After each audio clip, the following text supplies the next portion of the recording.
Ainda hoje, supostos homens armados de Renamo atacaram a sede do distrito de Moatize e destruíram uma série de infraestruturas. Vamos entrar agora para análise para falar particularmente sobre a tensão político-militar em Moçambique. Juntam-se a mim Tomás Vieira Mário e João Pereira, quem agradeço a vossa participação aqui no Jornal da Noite. Tomás, nós estamos num clima de instabilidade, no qual já teríamos nos acostumados a conflitos na zona centro do país. Estamos a falar particularmente de 4 províncias na zona centro do país, e nós assistimos este ataque em Niassa, que era pouco frequente, particularmente no norte. Trata-se de um momento em que nós aguardamos, pelo menos de hoje até 8 dias, a vinda dos mediadores internacionais para retomarem o diálogo com a Comissão Mista, de onde devem fazer um TPC em relação aos pontos deixados aqui como recomendação por estes mediadores. Que mensagem estes ataques fortes tentam passar neste momento? Boa noite. Na minha perspectiva, eu penso que estes ataques nos trazem uma mensagem muito forte, a de que o diálogo ainda está longe de amadurecer, a de que as partes ainda têm posições difíceis de conciliar. É uma forma de exprimir essa discrepância de posições que nos é dada por via das armas.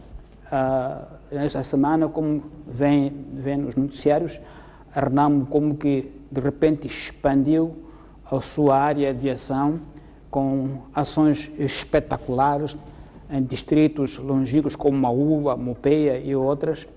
E eu penso claramente que isso é uma demonstração que a Renamo quer mostrar de força, porque os processos do diálogo ainda estão extremados. E essa é uma mensagem muito triste que nos dá esses ataques. Certamente que o diálogo na mesa com os mediadores internacionais não permitiu qualquer suavização das posições.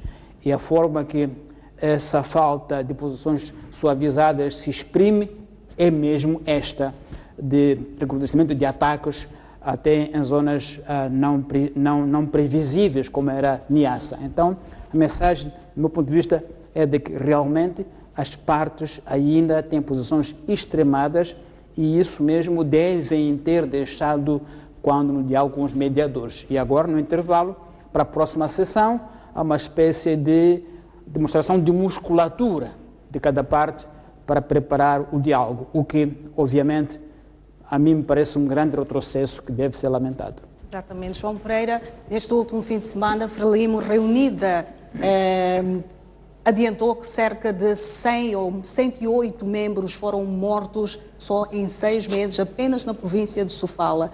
Que situações agravadas isto pode parecer surgir, principalmente neste momento em que se espera mais paz, menos mortes e menos destruições? Muito obrigado pela oportunidade. Boa noite a telespectador. Eu acho que concordo plenamente com o que Tomás Vieira Mário acabou-se de referir, dizer claramente de que nós estamos perante um conflito muito complexo.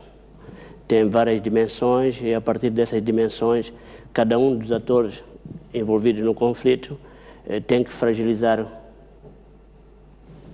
a base de apoio que esses mesmos atores têm. No caso concreto, por exemplo, daquilo que levantou das mortes de indivíduos ligados ao Partido Frelimo, se for a recuar na história, sempre foi uma estratégia da própria Renamo retirar toda aquela que é a base de mobilização política do Partido Frelimo nas zonas que têm grande presença da própria Renamo. Então, durante o período de 77, principalmente a partir de 78 até a década 80, os ataques da Renamo concentravam principalmente em 2 elementos: as infraestruturas socioeconômicas e, por outro lado, a base política do partido, ou nesta altura do Partido Frelimo, que eram os secretários do bairro, os administradores, os chefes de 10 casas e tudo isso. Essas pessoas eram alvos de ataque constante. O objetivo desse tipo de estratégia é o quê? É retirar toda a força da capacidade mobilizadora de controle do território por parte do Partido Frelimo. A mesma coisa acontece em relação à ação que o Partido Frelimo também vai ter que fazer nas zonas, ou está sendo feito nas zonas, por exemplo, da própria Renamo. Então, o maior perigo disto é que a gente, em vez de criar plataformas para sedimentar uma reconciliação verdadeira, nós estamos aqui a criar ainda mais ódio.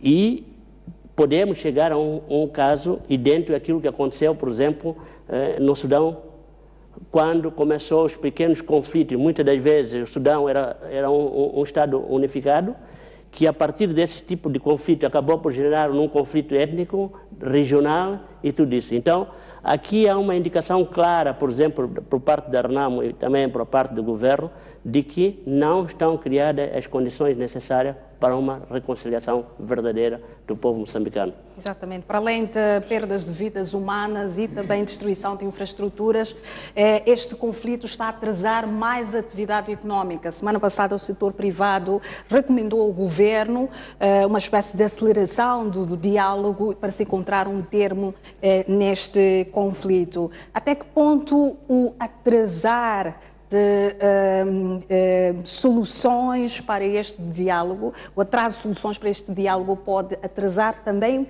as soluções para os problemas económicos que o país passa? É evidente que tem impacto direto na economia este tipo de conflitos, já só pelo pânico que cria nas pessoas. Só o pânico é um fator de retração. As pessoas não viajam, não circulam e, portanto, para muita força econômica do país só pelo pânico, para não falar da distribuição direta de infraestruturas. E, como se isso não bastasse, o país realmente está numa enorme crise econômica, cujas proporções ainda não sentimos, se calhar. Então, é uma conjugação de fatores, todos eles extremamente negativos, que nos aconselham a que rapidamente encontremos a paz. A paz é o primeiro elemento essencial. Sem ela, não falaremos de economia nenhuma, não é possível. Até porque, repete-se, mesmo sem o conflito armado, tínhamos um problema econômico muito sério, que já é muito debatido por todo o país. Então, é evidente que, enquanto o conflito não é travado, a economia vai derrapar continuamente. Já estão a fechar, e fecharam muitas empresas no norte, no centro do país, e se o clima se mantiver assim, é óbvio que mais empresas irão fechar e, portanto, vai piorar a situação que já de si é má em termos econômicos do país. Então, não estamos num período... eu fico um pouco preocupado quando ouço nossos dirigentes políticos a dizerem que não é motivo de preocupação, que foram-se embora os mediadores, não se preocupem. Eu acho que não há como não se preocupar. A situação está tão dramática que todo mundo hoje está um pouco expectante, sem saber bem qual é a visão de amanhã. Então não há como não ficar preocupado. Mesmo que seja só um dia de atraso, o país está a precisar de um fôlego novo e rápido e imediato. Então penso que sim, continuaremos a ter graves situações econômicas, porque a guerra é um fator de inibição. Repito, só o pânico que se cria nos distritos é um fator de inibição da economia. Os caminhões não vão mais para o distrito e, portanto, não circula a economia. Os comerciantes que traziam do sul para o norte e vice-versa produtos não mais vão viajar, não viajam já há bastante tempo. Então, é óbvio que sim, haverá, como já há, consequências econômicas muito sérias. Exatamente. João Pereira, um dos últimos ataques que os supostos homens da Renamo propagaram foi em Moatize. Nós temos lá uma zona de extração mineira importantíssima para o país. No caso, nós temos operadores mineiros que já foram atacados e tiveram que paralisar atividades por mais de uma vez. Que implicações isto pode ter para o nível de investimento direto estrangeiro que de tanto Moçambique espera para recuperar a economia? Nós estamos perante uma situação que eu digo que é um pouco... De um lado, o governo faz um discurso muito positivista, mas a realidade no terreno mostra uma coisa completamente contrária. E esse tipo de informações, por exemplo, agora com a suspensão do CFM e da Vale de usar a linha férrea da zona centro do país, tem implicações a nível internacional. Quer dizer, praticamente grandes centros do poder a nível internacional começam a avisar grande parte dos investidores de que o país, por exemplo, Moçambique não é um país viável para o investimento. E isto tira toda a capacidade argumentativa, tanto da parte do governo ou de outros atores da sociedade civil que queiram mostrar de que Moçambique é um país de destino em que se pode ser feito investimento. Então, este é que é o grande problema. E se nós não conseguirmos parar isso nos próximos 6 meses, ou nos próximos 2 ou 3 meses, a situação vai deteriorar-se e vai ser cada vez mais difícil voltar a convencer os investidores e tudo isso de que este é um país estável. É por isso que eu acho que é preciso urgentemente que se chegue a uma conclusão em termos de agenda, para que depois possamos encontrar um caminho verdadeiro para uma reconciliação do povo moçambicano. Já vamos falar sobre as projeções, pelo menos a nível destes próximos 8 dias. Vamos acompanhar a reação da antiga Primeira-Ministra Luísa Diogo em relação a estes últimos ataques. Os moçambicanos devem continuar a procurar a paz, porque não há outra saída. É a única forma do país se desenvolver, de cada moçambicano com tranquilidade viver no seu país. Nós temos que continuar a procurar a paz, porque havemos de encontrá-la. Porque eu vejo que há uma grande preocupação por parte da liderança do país e tudo está a ser feito para esse objetivo. Estou encorajada e tenho esperança. Então, para os moçambicanos, tenham esperança e devemos continuar a procurar. Hoje são declarações de Luísa Diogo em relação a estes conflitos e particularmente que se deflagraram no último fim de semana. Tomás Vieira Mário, o que é que nos pode esperar nos próximos 8 dias deste próximo encontro entre os mediadores e a Comissão Mista? Qual é o posicionamento que a Comissão Mista vai trazer para esta mesa? O que é que se espera? Eu penso que a mensagem que nos deixaram os mediadores é a de que não encontraram na mesa as partes com os argumentos apurados, as partes com posições que dão espaço para mediação.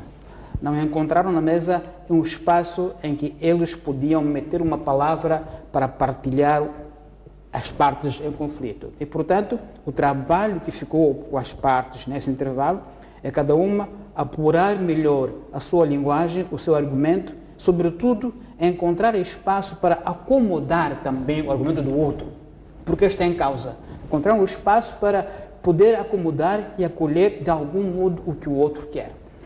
Ambas as partes têm esse dever. Eu acho que esse é um trabalho de casa que foi muito claramente deixado pelos mediadores, como quem diz, nós voltaremos, damos-vos tempo de refletirem profundamente, conhecer as diferenças e encontrarem rachas, no sentido positivo, no lugar do outro, onde você pode acomodar, de modo que nós, mediadores, na mesa chegando, podemos descobrir uma luz no fundo do túnel que vos possa unir e nós só vamos ajudar. Se as partes mantêm na mesa posições radicalizadas, não há mediador nenhum que tenha sucesso, não é possível. Portanto, acho que o trabalho das partes agora é, no intervalo, procurar apurar os seus argumentos, mas também verificar em que ponto podem acomodar os pontos do outro, de forma que o diálogo seja realmente frutífero e haja um espaço para o mediador meter a sua palavra e dar apoio às partes para se encontrarem. Então, acho que esse é o dever agora. Exatamente, João Pereira, só para fechar, que inputs podem ser injetados às partes para que se encontre a breve trecho um consenso em relação a esta primeira matéria de discussão? Quer dizer, o Tomás Vieira Mário falou muito bem sobre a questão do papel do mediador. É verdade que criou-se uma grande expectativa em relação aos mediadores de negociação. As agendas, praticamente os pontos, já são muito conhecidos de ambas partes.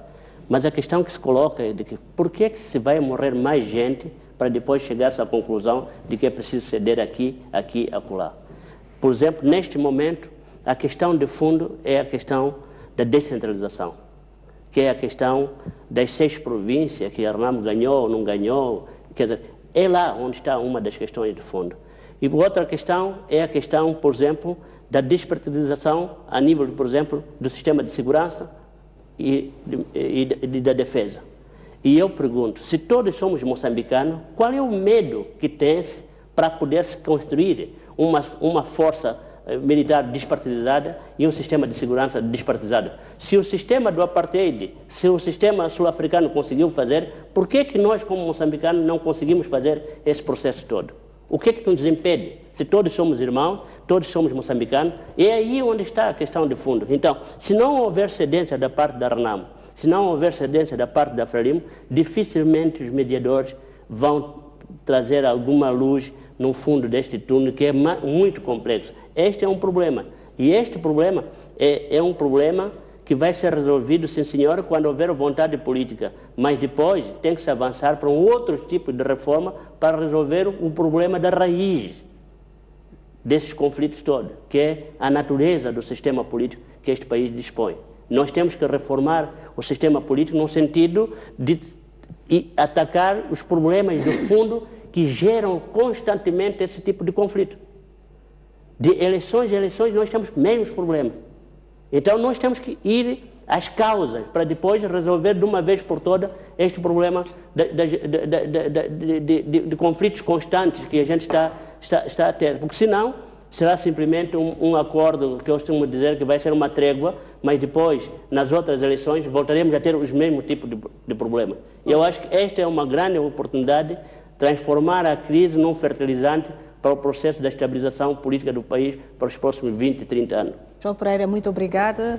Tomás Vieira Mário, obrigado igualmente pela vossa presença e contribuições aqui no Jornal da Noite. Nós vamos fazer uma breve pausa e voltamos com mais informações.